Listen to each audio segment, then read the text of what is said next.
Olá, este é mais um Bem-Estar ao vivo pelo Facebook do Diário da Região.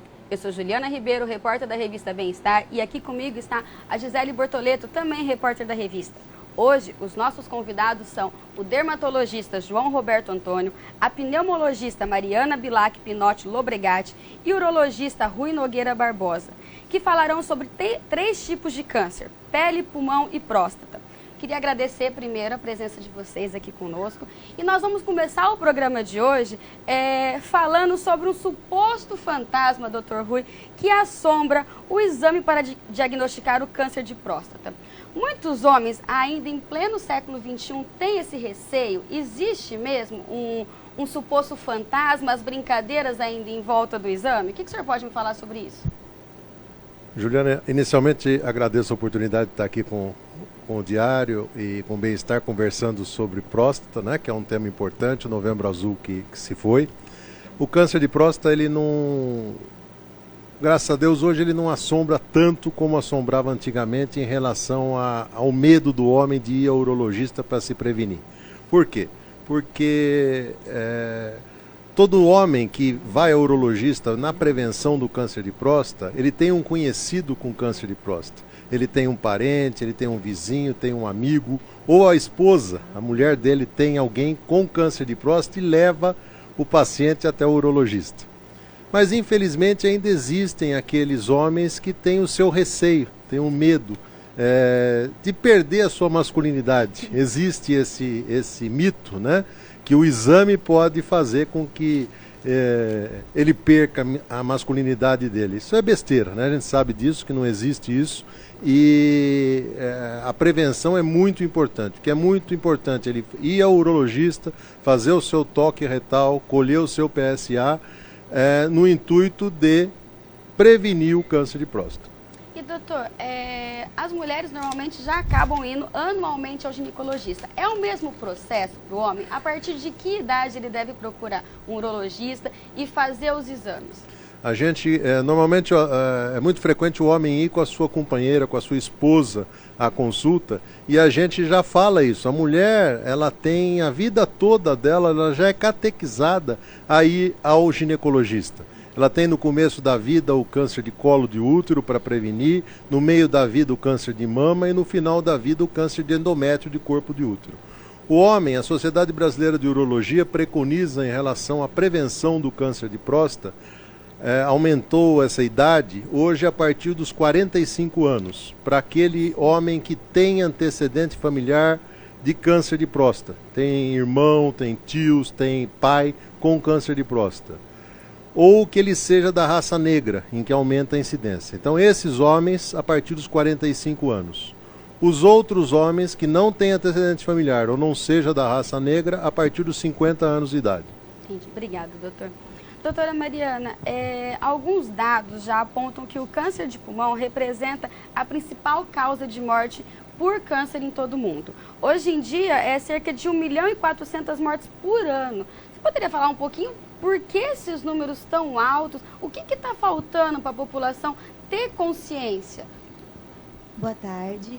Juliana, é o seguinte, o câncer de pulmão é um dos cânceres potencialmente evitáveis. Mais de 90% dos casos de câncer de pulmão estão relacionados ao tabagismo. De 9 anos para cá, quando começaram, né, os programas, as coisas de prevenção do câncer de pulmão, ou seja, contra o tabagismo, houve uma redução em torno de 9%, né, dos pacientes fumantes. Mas ainda existe na população brasileira cerca de 11% de fumantes. E isso é um número ainda muito alto. Por isso esses índices tão elevados de câncer de pulmão no mundo todo. Bacana. E você acha que existe uma maneira, já existem algumas campanhas realmente, já teve uma queda, mas o que falta para conscientizar essas pessoas? As pessoas precisam realmente entender do quão perigoso é o cigarro, precisa entender do quão perigoso é o narguilé, né? Porque todo mundo acha que não é nocivo, não tem problema nenhum. Realmente, a quantidade de nicotina dele é menor. Porém, a quantidade de fumaça é equivalente a 100 vezes maior do que a quantidade de fumaça de um cigarro. Então, é muito prejudicial. Entendi.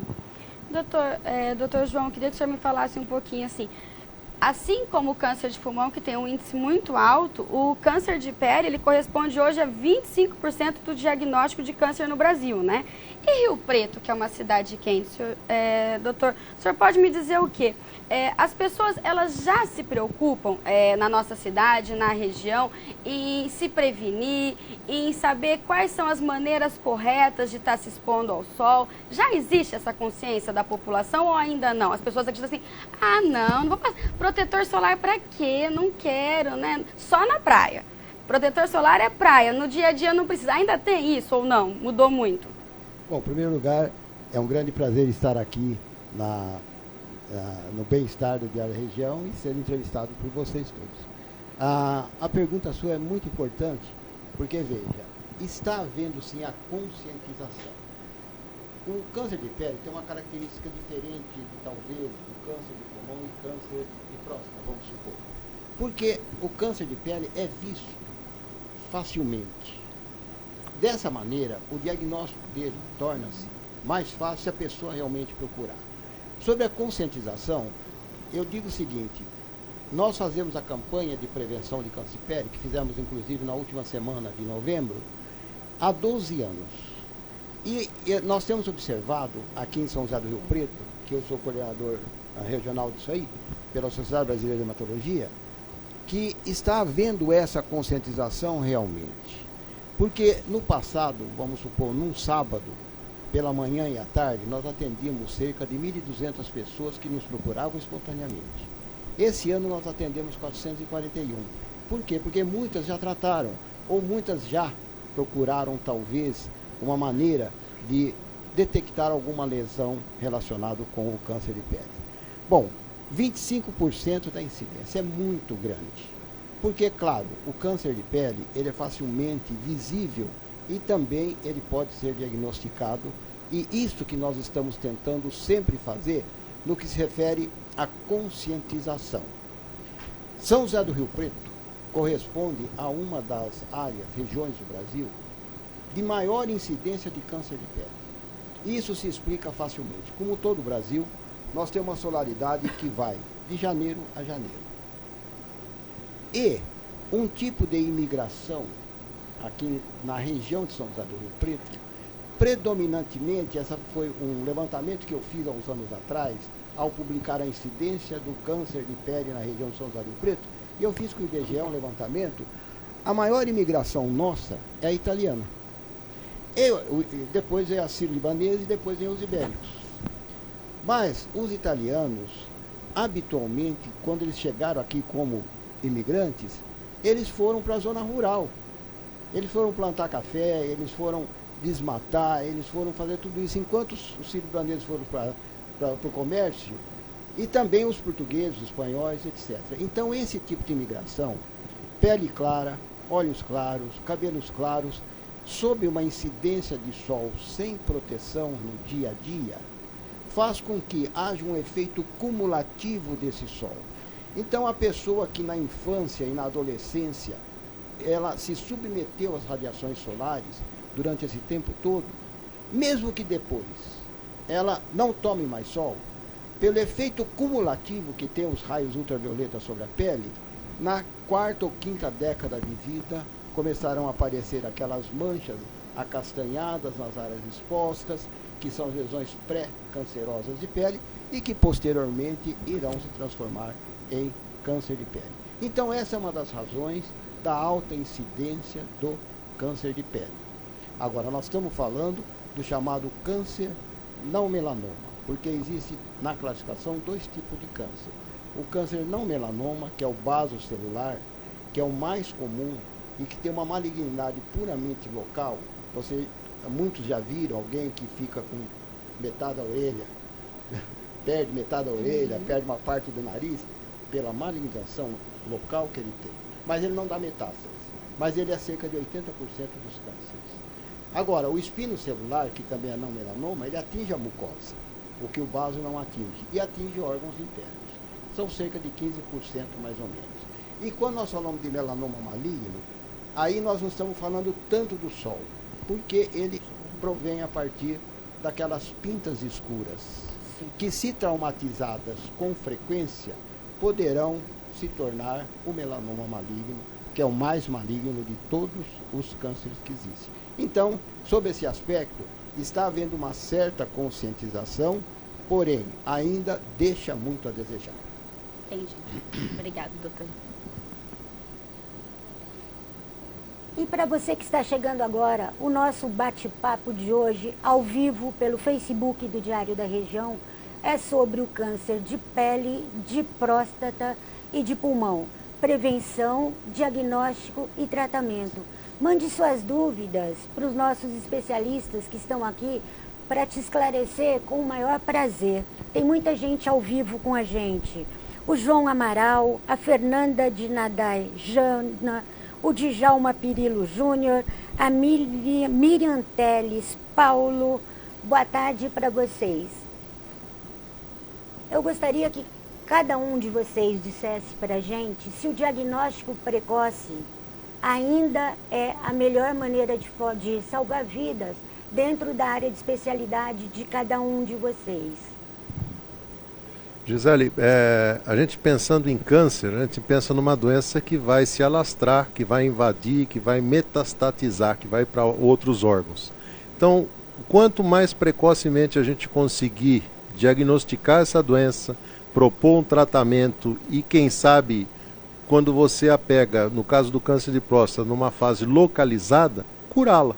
Então é muito importante você fazer o diagnóstico precoce da doença. No caso do câncer de próstata, e acredito que no caso do pulmão e do de pele, o mais precocemente possível você fazer o diagnóstico e curá-lo.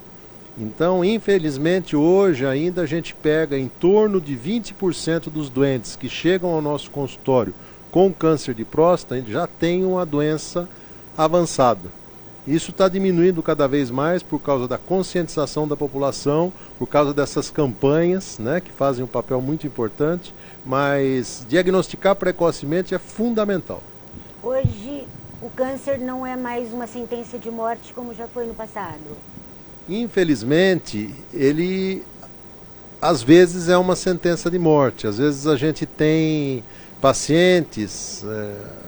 Há pouco tempo eu peguei um paciente no meu consultório que não fazia o seu preventivo, uma pessoa extremamente elucidada, mas que não fazia o seu, elucidada do ponto de vista de escolaridade, mas que não fazia o seu preventivo, deixou para lá, estava bem, estava tudo tranquilo, não foi atrás porque hoje, de se prevenir, porque hoje a medicina ela deixou de ser curativa, ela passou a ser preventiva. Claro que ela cura, mas ela é muito mais preventiva. Hoje é muito importante a qualidade de vida, que é a palavra mágica na medicina. E se você não se prevenir, você deixa escapar o momento da doença em que você consegue pegá-la num estadio localizado e curá-la. Então esse paciente ele não fez a sua prevenção, chegou com um PSA muito alto, fui fazer a biópsia, fui fazer os exames avançados, já estava com uma doença metastática. Então, um camarada no meio da vida dele, que infelizmente perdeu a oportunidade de ser curado. Doutora Mariana? Já no caso de câncer de pulmão, infelizmente, apenas 20% dos casos de câncer de pulmão são diagnosticados precocemente. Porque o câncer de pulmão, normalmente, ele não dá sintoma nas fases iniciais, apenas nas fases tardias. E aí a chance de cura é bem menor. Então, por isso que a gente fala sempre da importância de se fazer uma avaliação, fazer um check-up, fazer a prevenção. É importante, principalmente em paciente que tem história de tabagismo, tanto ele pessoal, quanto na família, né, que é o famoso fumante passivo que a gente fala. Paciente que tem histórico de câncer de pulmão na família, paciente portador de fibrose pulmonar, de enfisema, há realmente necessidade de se fazer um exame de imagem anualmente, pelo menos, para essa investigação de algum nódulo de pulmão, de um tumor pulmonar. E tem uma idade específica, desculpa, doutor, tem uma idade? Porque a gente sabe, o doutor comentou na idade do de próstata, a gente sabe, no de ginecologista, mas no de pulmão, existe uma idade específica que eu tenho esse histórico na família. Eu devo, a partir de que momento, procurar fazer esses exames? Normalmente é preconizado, né, pela Sociedade Brasileira de Pneumologia a partir dos 50 anos. Obrigada. Doutor João, com licença, a doutora Mariana me atentou para uma questão importante para o nosso espectador da internet, que ele poderia perguntar: câncer de próstata, qual é o sintoma? Na maioria das vezes, a doutora Mariana falou que ela pega o doente já com câncer avançado. O câncer de próstata, nos seus estadios iniciais, é assintomático, não tem sintoma. Então, a pessoa deve ir fazer o seu preventivo, sabendo que ele pode não sentir nada, na maioria das vezes. Isso é muito importante. Obrigado, doutor João. Doutor João. Mas aproveitando esse gancho, está certo? Veja, eu digo que, claro, o melhor tratamento que existe em qualquer tipo de câncer é a prevenção. Claro, você não deixando chegar ao câncer é o melhor tratamento que existe. Porém, veja, relacionado com o que foi dito, eu não sei se felizmente ou infelizmente, o câncer, ele inicia o seu crescimento silenciosamente. Quer seja o de pele, quer seja o de mama, quer seja o de pulmão, quer seja o de próstata. E assim são todos os cânceres. Porque se por acaso a pessoa sentisse dor, sentisse qualquer outra coisa, ela procuraria uma maneira de identificar essa dor e aliviar. E o de pele é a mesma coisa. Ele inicia com as lesões pré-cancerosas de pele, e inclusive a maioria dos cânceres ou são pouco sintomáticos ou não tem sintoma nenhum.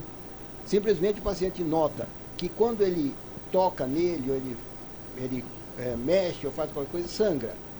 E assim são os cânceres internos também. Quando a pessoa descobre um câncer, às vezes, de estômago, ou de intestino, porque está evacuando sangue. Mas ele já está todo tomado, entendeu? Então, o de pele, o melhor tratamento é a prevenção, mas com uma vantagem muito maior, que ele é totalmente visível. Então, eu chamo a atenção a quem nos está assistindo, que essas lesões, principalmente em área exposta, de coloração acastanhadas, e que surge a partir dos 40, 50 anos de idade, elas devem ser tratadas porque podem corresponder a lesões pré-cancerosas de pele. E tratadas nessa fase, obviamente, não chegarão a ser um câncer de pele. Doutor, deixa eu perguntar uma coisa para o senhor. O senhor está falando das manchas. E pinta? As pessoas têm muito medo, né? Claro. Como identificar? Claro. Então, as pintas, elas podem ser em áreas expostas como em áreas cobertas. Sobre as pintas, em áreas expostas, a exposição solar corresponde a uma agressão contra essas pintas. E em áreas cobertas, em regiões de traumatismo constante. Por exemplo, uma pinta na planta do pé. Então, essas pintas, nós, dermatologistas, recomendamos que seja retirada a pessoa não sentindo nada. É criança? Vamos retirar quando criança. Ou logo depois, tudo bem, mas vamos retirar logo. Por quê? A todo momento ela está traumatizando essa pinta. E toda lesão que é traumatizada com frequência do ponto de vista de pele, ela pode, aos poucos, desenvolver os chamados sinais de transformação maligna. É uma pinta escura que começa a escurecer mais, que começa a alterar a sua cor, a crescer, a sangrar, a coçar, a doer, enfim, essa mudança do comportamento dela significa sinal de transformação maligna. Olha, então ela pode ir para o melanoma maligno, que é um dos cânceres mais graves que existe. nós estamos falando sobre a necessidade do diagnóstico precoce. Essa é uma tecla que vocês, médicos, batem com frequência. É tudo muito bonito, porém, quando se trata do sistema público de saúde, nós sabemos que tem uma dificuldade muito grande para fazer um diagnóstico precoce. A pessoa procura um médico até ela ser encaminhada para um especialista, para um exame de diagnóstico. Depois, passa-se muito tempo. Essa demora do sistema público de saúde realmente é um fator que prejudica? A gente sabe que o câncer ele se multiplica em PG, em progressão geométrica. enquanto a célula normal em PA, progressão aritmética, que são termos matemáticos, né? Quer dizer, o câncer, a célula cancerígena ela se multiplica mais rapidamente. Então, a partir de que você tem uma suspeita, você pede seus exames diagnósticos, você tem que, o mais rápido possível, chegar a esse diagnóstico para confirmar ou negar a sua suspeita. A demora é um grande problema. Eu acho que nós aqui no estado de São Paulo ainda somos privilegiados de poder ter, como aqui em Rio Preto, o sistema de saúde do homem, os postos de saúde têm o atendimento primário do homem, o homem vai à agenda, consegue fazer o seu PSA, o seu toque e ser atendido por um urologista. Depois, se o toque der positivo ou se o PSA der alterado, ele tem que fazer uma biópsia de próstata. Eu não sei te informar, porque eu não trabalho no sistema de saúde público, se essa biópsia é agendada rapidamente, o anátomo patológico, quer dizer, o exame desse tecido retirado, se ele é rápido ou não. Eu acredito que demore bem mais do que numa saúde privada. Mas o diagnóstico rápido, eficiente, com certeza ele é primordial para você poder tratar melhor o paciente. A Ariela Lima Issa, ela entrou exatamente nessa questão que nós estamos conversando agora. Ela está dando parabéns ao senhor e está dizendo, doutor, na área da dermatologia, doutor João, quando você consegue a consulta, o câncer já está para lá de avançado. Então, ela é uma testemunha de que demora realmente sim. Bom, veja, eu digo que esse problema, aproveitando a sua pergunta, envolve aqui no Brasil um problema de saúde pública, um problema de educação e um problema de cultura.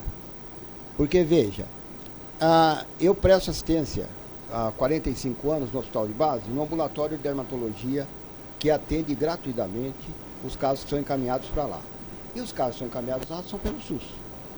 Então, a nível da região de São José do Rio Preto, nós temos a facilidade de até priorizar casos que necessitam de uma prioridade.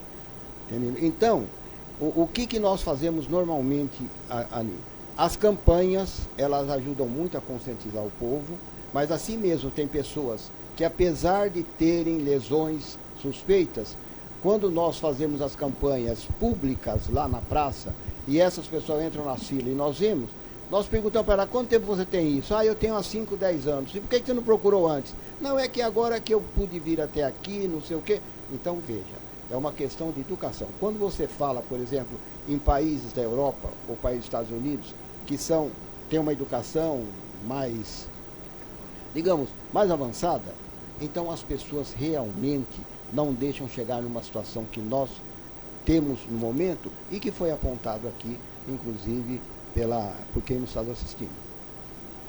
Doutores, eu queria que vocês me falassem uma coisa. Dentro disso que o senhor acabou de dizer, nessa parte de educação, e que o senhor também pontuou desse paciente que tinha um estudo, mas que não ia ao médico.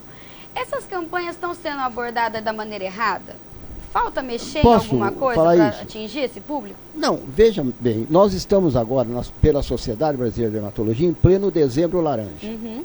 O que é o Dezembro Laranja? Esse mês todo, nós estamos sempre enviando para, digamos, a imprensa, para todo o noticiário, mensagens sobre a prevenção do câncer de pele. E colocando também os locais em que possam ser atendidos para que possam se diagnosticar.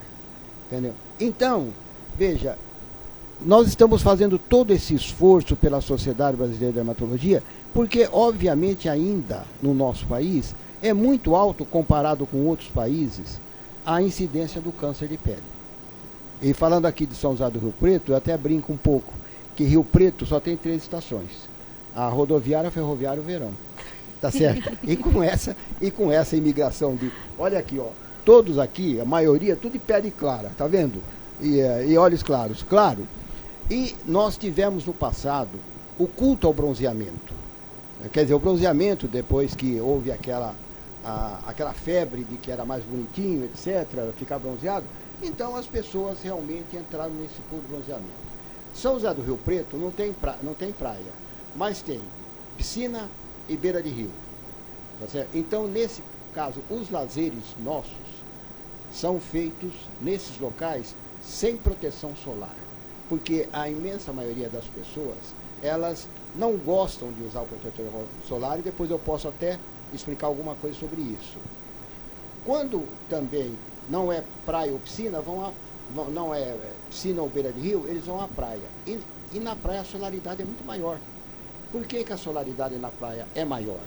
Porque além do sol que incide do alto, tem o reflexo do espelho d'água do mar e tem o reflexo daquela areia branca. Então tem uma incidência de raios ultravioleta do sol vindo também de baixo para cima e também pelas lateralidades. Por isso que na praia se queima muito mais fácil do que nas piscinas e nas beiras de rio. Então todo esse aspecto nós estamos procurando fazer nesse Dezembro Laranja uma conscientização para que as pessoas saibam como se proteger e saibam como utilizar bem o sol. Que sem o sol não haveria a vida no planeta. Mas, porém, tudo que é em demasia faz mal.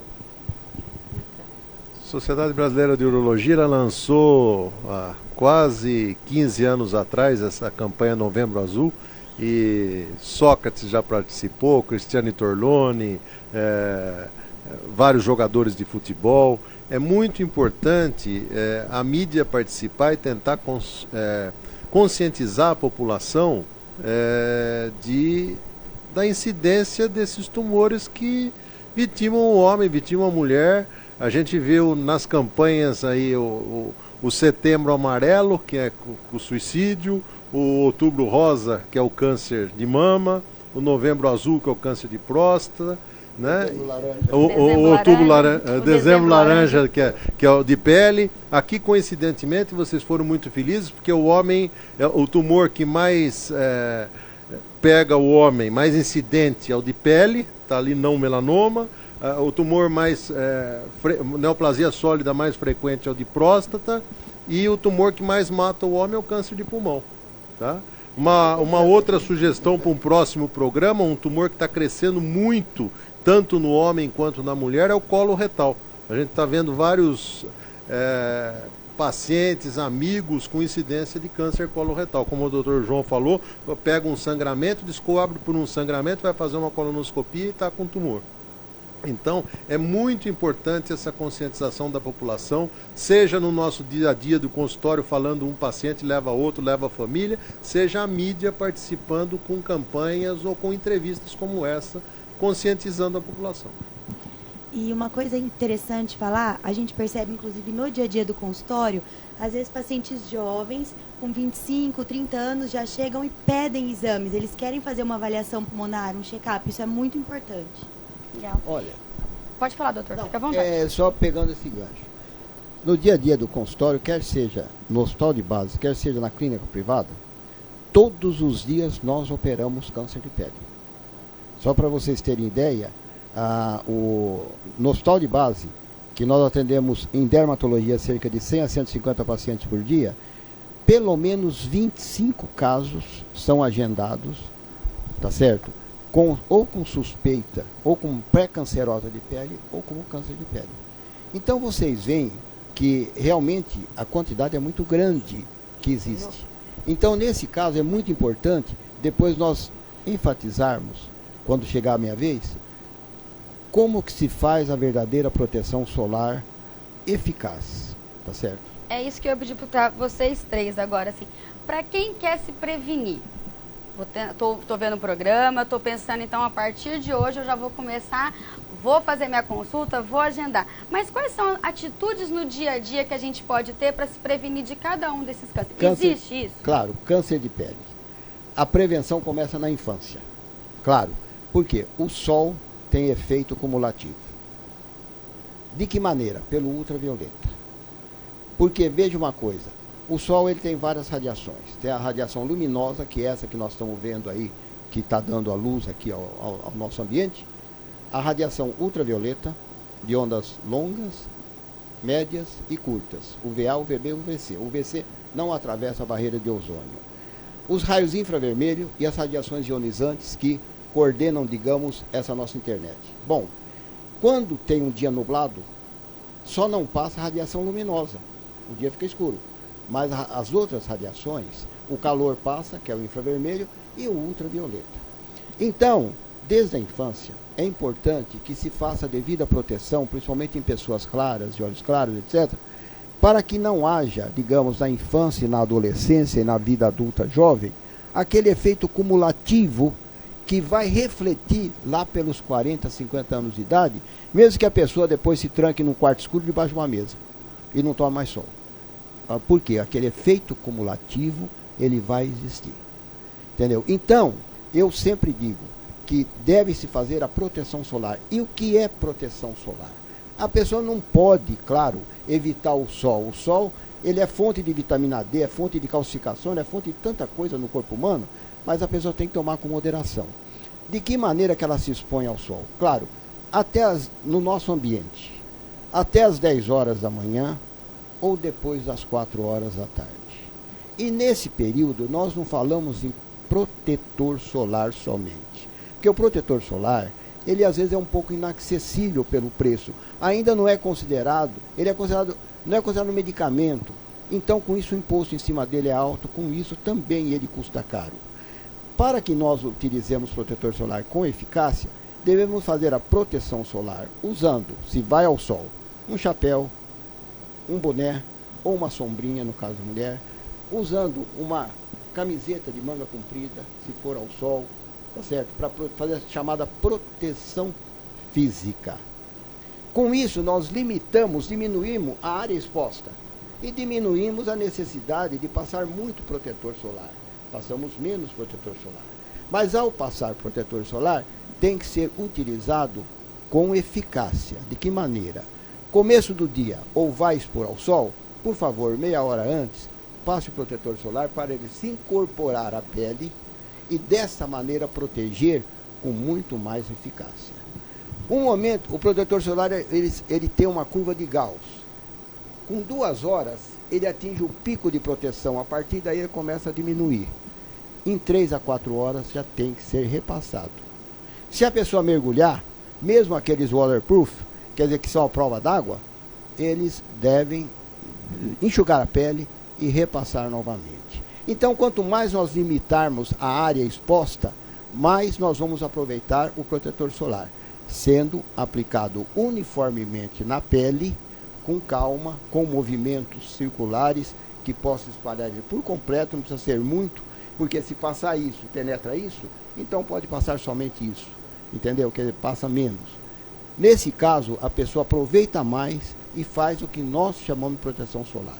Existem aquelas profissões que são de áreas expostas, é um carteiro, tá certo? É um trabalhador rural. Esse indivíduo, e nós estamos vendo aqui, eu fico muito feliz de ver essas mocinhas, esses rapazes da Zona Azul, que estão já com um chapéu de aba larga, então aquela proteção, aquilo é a verdadeira proteção. Os carteiros também já atingiram isso. Mas o cidadão comum que não é nada disso, ele precisa saber que ele tem que ser igual àquele que faz, a ocupação, de carteiro, ele deve se proteger dessa maneira. Bom, com isso, veja, começando na infância, chegando na fase de adolescência, chegando na fase de adulto jovem, sabendo utilizar o sol para o seu bem e não para ter consequências maléficas, a pessoa irá se prevenir do câncer de pele. Obrigada, doutor.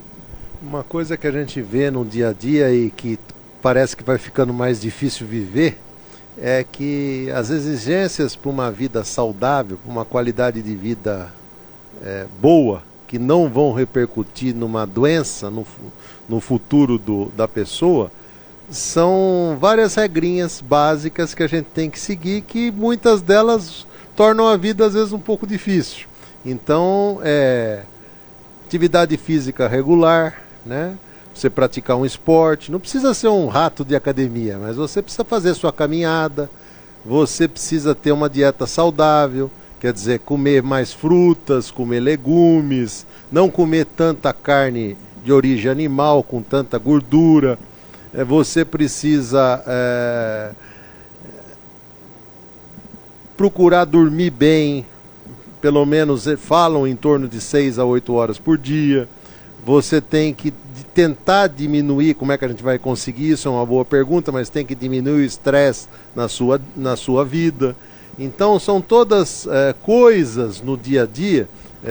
A gente sabe que o bem-estar, né, é a palavra mágica que a gente busca, mas a medicina cobra isso, é a qualidade de vida, que é para você viver bem, para você não ter um câncer, para você não ter um infarto do miocárdio, para você não morrer de um acidente porque você está preocupado, agitado, estressado, que são as principais causas de morte. Então, o câncer é isso também, você está agredindo o teu organismo, agredindo a sua célula, com o quê? Com coisas que agridem. A falta de exercício vai agredir o músculo cardíaco, vai agredir a pessoa, vai não dar qualidade de vida para a pessoa, o excesso de gordura, o excesso de drogas, de álcool em excesso. Então tudo isso faz com que o organismo não tenha condições de trabalhar a palavra em medicina básica chama homeostase, quer dizer, um equilíbrio para ele exercer suas funções básicas. E não tendo equilíbrio, vem a doença. O câncer é uma das principais doenças que afeta o ser humano em decorrência dessa falta de equilíbrio. No nosso caso de câncer de pulmão, a cessação do tabagismo, que é importantíssima, né? E eu gostaria de falar assim, para aqueles pacientes que são fumantes ou que já foram fumantes, a importância de observar a tosse que eles têm, que isso é comum. O paciente fumante ou ex-fumante vai ter tosse. Então tem que observar a característica, mudança de característica da tosse ou de horário que habitualmente essa tosse vem.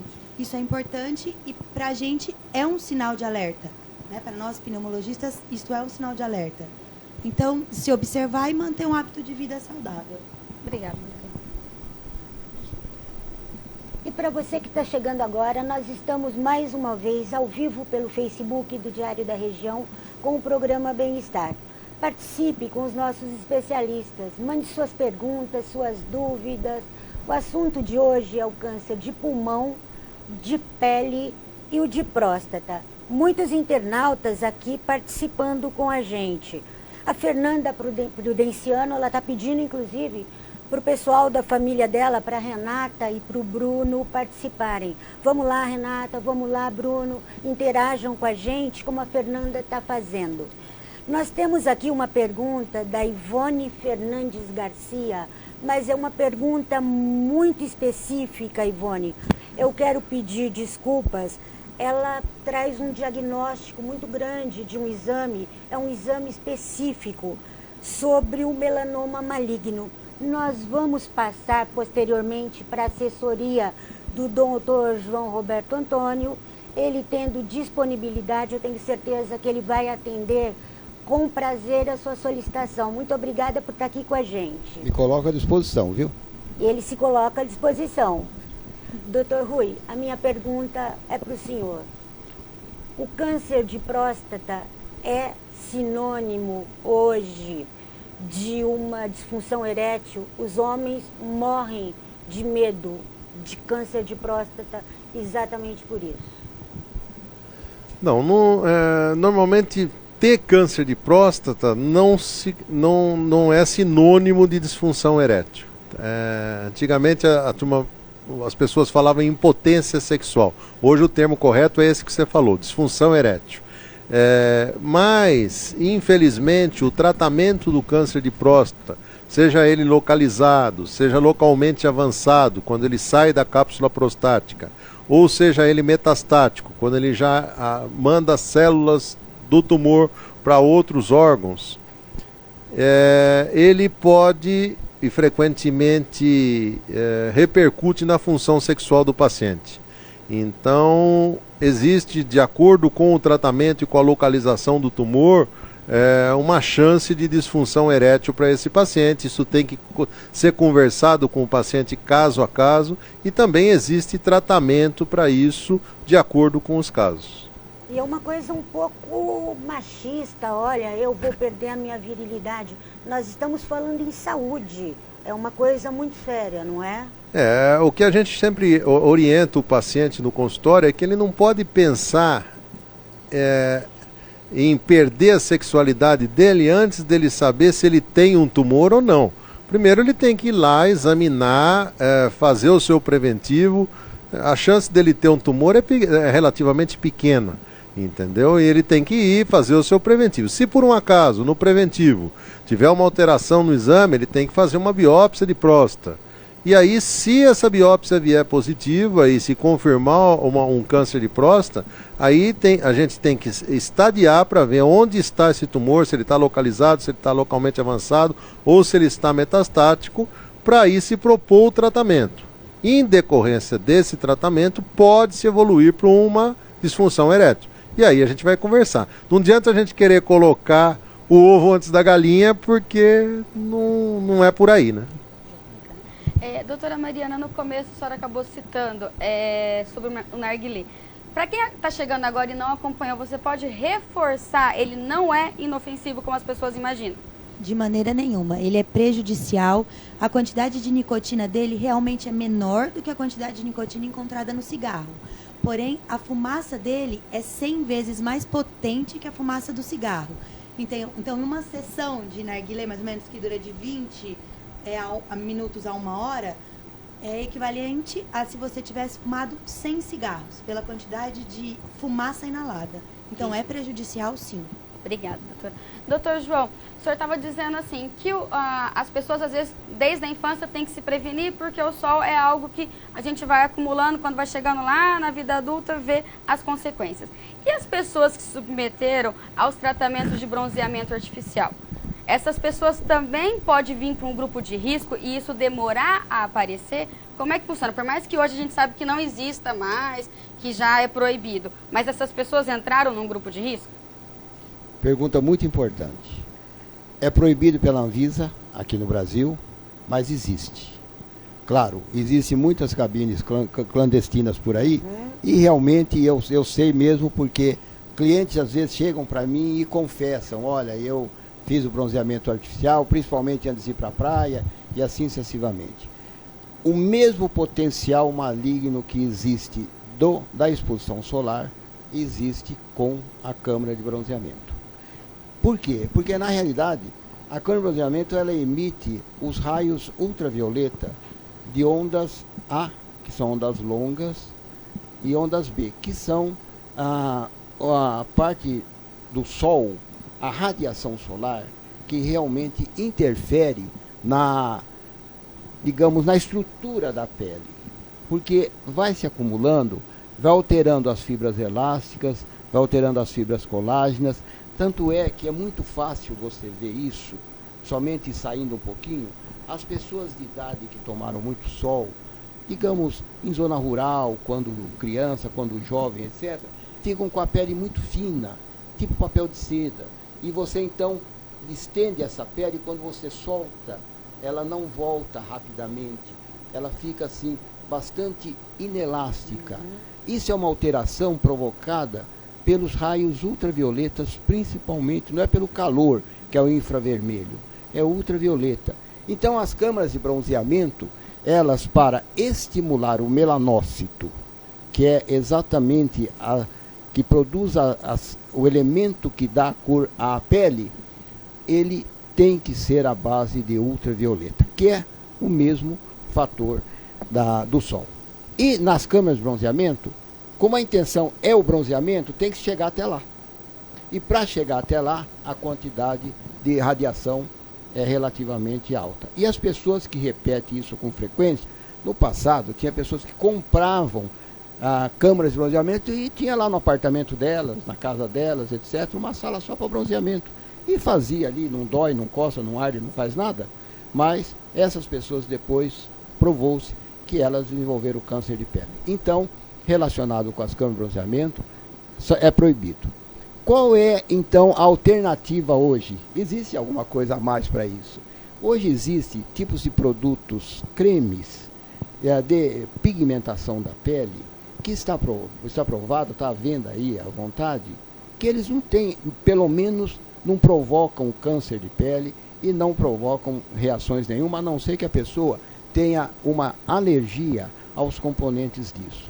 E são cremes que, muito bem aplicados, dão um bronzeamento durante um certo tempo muito bonito na pessoa. Esses cremes que estão substituindo, felizmente, as câmaras de bronzeamento, ou bronzeamento artificial. Entendeu? Porque a pessoa, às vezes, ela não se dispunha, digamos, a colocar um biquíni e ir para um lugar que ela não tinha esse lugar para se colocar no sol, se expor ao sol. Então ela ia para a câmara de bronzeamento. Hoje ela pode perfeitamente usar esses tipos de cremes que dão uma pigmentação tipo bronzeado, e eu tenho visto muito isso no consultório. Claro, não tenho receitado tanto, mas tenho mais visto nas minhas pacientes, e que é uma alternativa interessante. Obrigada, doutor. E para encerrar, eu gostaria de saber se vocês querem deixar algum recado para o internauta, para finalizar, algum alerta, algum incentivo para quem está na dúvida, se procura ou não procura ajuda. Vocês querem finalizar, cada um de vocês, com uma palavra? Eu acho que o importante é, na área prostática, homem acima de 45 anos, com antecedente familiar ou da raça negra, tem que fazer a sua prevenção, tem que procurar o urologista para realizar toque retal e PSA. Se não tiver antecedente familiar ou não seja da raça negra, a partir dos 50 anos. Câncer de próstata basicamente funciona dessa maneira. Todas aqueles apertinhos no dia a dia da gente, né? Viver melhor, procurar ter menos estresse, fumar de preferência nada, né, doutora Mariana? Consumir nenhuma droga, alimentar-se de uma maneira mais saudável, evitar o sedentarismo, aquelas coisas todas que a gente tem que correr atrás para ter uma qualidade de vida melhor, para a gente poder evitar o câncer. Basicamente essa é nossas dicas. Obrigada, doutor.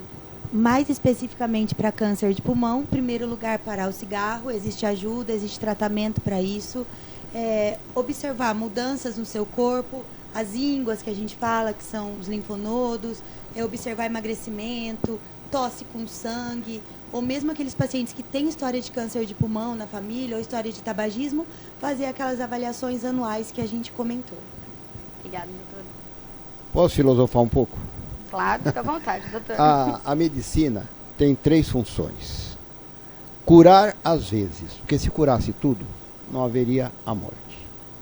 Aliviar quase sempre, porém consolar sempre. Vamos passar para o câncer de pele. Se por acaso nós fizermos a prevenção, tratando as doenças pré-cancerosas de pele, nós vamos curar sempre.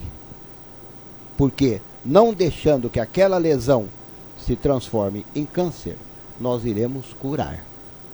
Então a prevenção é a primeira coisa. Quando o paciente tem já um câncer que nós podemos ainda operar, e esse câncer não está metastático, nós operamos, continuamos observando o paciente e aliviamos ele sempre. Tá certo? Agora, se por acaso vier com um melanoma maligno que já está disseminado, aí nós vamos ter que consolar sempre e estar ao lado dele até que a sorte faça a sua missão perante esse paciente. Então, a minha mensagem sobre o câncer de pele: previnam, saibam usar o sol com moderação e com saúde. O sol, ele pode ser nosso amigo ou nosso inimigo. O melhor amigo que nós temos é aquele que nos conhece muito bem e nós conhecemos bem. Tá certo? O pior inimigo é aquele que nos conhece bem e se tornou nosso inimigo. Tá certo? Então, veja, o sol, ele tem que ser encarado como nosso amigo, sabendo utilizá-lo. Não encare como inimigo, porque ele é cruel nesse sentido. Obrigado, doutor. É isso, pessoal. Eu gostaria de agradecer aos nossos convidados por ter vindo até aqui. Gostaria de agradecer aos internautas que interagiram conosco, que mandaram suas perguntas. E para a gente usar esse final de semana para refletir com tanta informação que nós adquirimos aqui, o que nós realmente estamos fazendo com a nossa saúde. vamos nos cuidar, vamos nos prevenir, vamos atrás de ajuda de especialistas. É isso, pessoal. Semana que vem tem mais um programa. Obrigada.